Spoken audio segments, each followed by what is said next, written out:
Looks like someone attacked him with a paintbrush recently.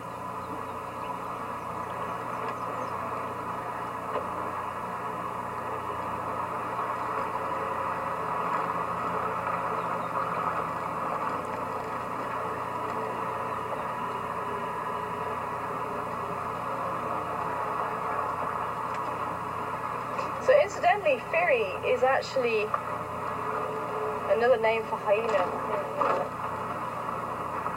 in one of the African languages. And for those of you who don't know, South Africa actually has 11 official languages.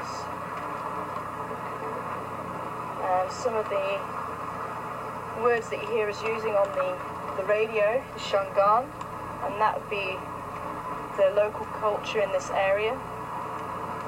Sepedi is where I operate, so that's heading closer to the centre of South Africa. And we have I can never do the click.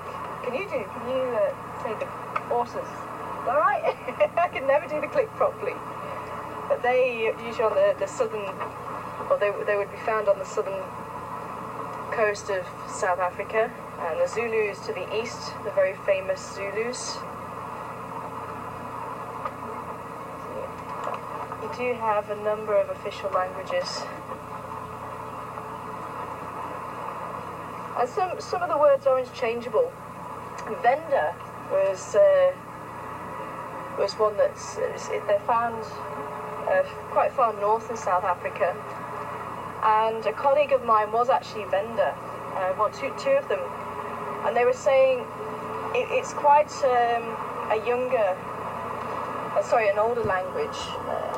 They were saying that they understand a lot of the other languages, like the Shangaan and the Zulu and the Sepedi, but the people that speak those languages find it very difficult to understand Venda because it is one of the older languages, which I found very interesting.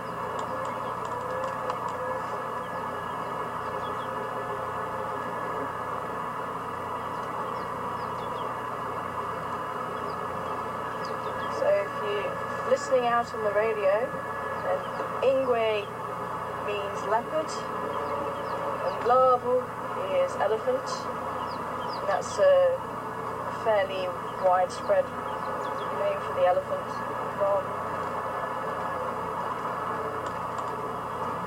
And then lions have a number of names. Tau, I think, is Zulu, Tau for lion, and Gala, and Engonyama. I think Engonyama is Zulu, sorry. Tau, just trying to remember when maybe we use Tau is, so I'll have to have a look again. But we're using Gala here. And then you've got Nyanti and Inyari, meaning buffalo. Skankan is cheetah.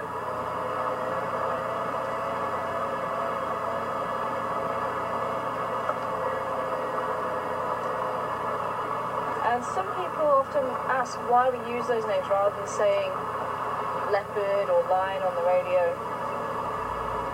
And it's because it's such a large area, and obviously the radios do cover quite a large area. It's to avoid disappointment for the guests, because if obviously you get to see a bit of the behind the scenes when it comes to guiding as well. Because obviously we do share quite a lot of information with you. But you'll hear me talk about like the Birmingham Coalition, and it was quite far north, and we were obviously not able to get there.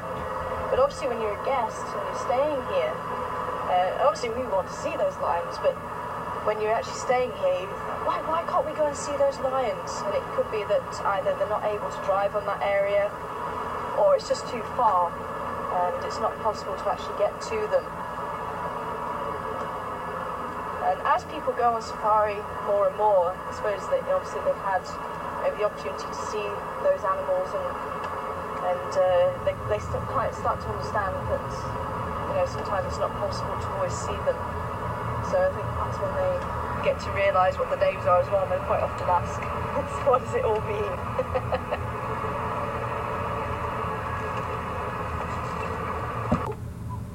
And it's very soft. It doesn't have any thorns, but it does look a little bit like an acacia. So the weeping wattle, some guides will tell you, could be used as a bush toilet paper. Although for me, there's actually a better tree, which is a velvet bush willow. That's the five-star toilet paper. This is 1 star because of all these little pieces. But if you take 3 branches, 3 leaves from the weeping wattle and tie a knot in them, according to Sepedi tradition, this will keep you safe on a journey. And they're put in the pocket, and as they're travelling, to keep them safe. So I'm going to see if we can bring some look to the drive. Now, what was interesting, some of you might remember Patrick, who also used to present for WildEarth. And Patrick, being a Shangana, was talking about this, and he was actually quite interested because he said, well, in our culture, in the Shangan culture, he was saying they would actually use a stick from the weeping wattle, so it would still be the same tree, but rather than use the leaf, it would be the stick, which was quite interesting. So I'll keep that with us.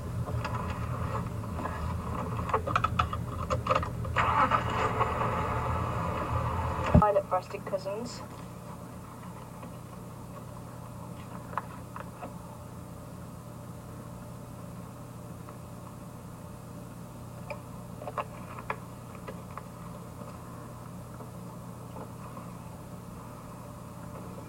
See if we can get a little bit closer.